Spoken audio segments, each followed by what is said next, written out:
আমি রাজ্যসভাতে ভারত সরকারকে একটা প্রশ্ন করেছিলাম যে 2020-এ অক্টোবর মাসে আসামের তৎকালীন মুখ্যমন্ত্রী সর্বানন্দ সোনোয়াল এবং লোকসভা সাংসদ ডক্টর রাজদীপ রায় দুজনই বরাকের মানুষকে একটা প্রতিশ্রুতি দিয়েছিলেন যে একটা মাল্টি মডেল লজিস্টিক পার্ক হবে। আমরা একটা পত্রপত্রিকাতেও দেখতে পেরেছিলাম। এটা একটা ভালো প্রকল্প ছিল। এটা হলে রেলওয়ে লিঙ্ক ভালো হতো, ন্যাশনাল হাইওয়ে ভালো হতো, একটা পার্কের মধ্যে ওয়্যার হাউজিং ফেসিলিটিস থাকতো, মানে একটা ইন্ডাস্ট্রি উঠে আসতো। কিন্তু আজকে এই আমার প্রশ্নের উত্তরে ভারত সরকার স্পষ্টভাবে জানিয়ে দিয়েছে যে একটাই মাল্টি মডেল লজিস্টিক পার্ক আসামে হবে, সেটা বঙ্গাইগাঁওয়ে।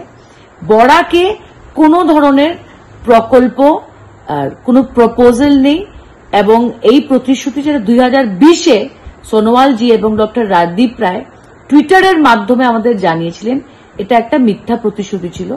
আমি আমার আনস্টার্ড কোয়েশ্চেন, মানে লিখিত যেটার জবাব দেওয়া হয়, সেটা মিডিয়াকে দিয়ে দিয়েছি।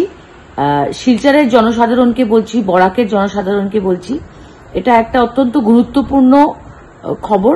আশা করছি আপনারা বিচার করবেন।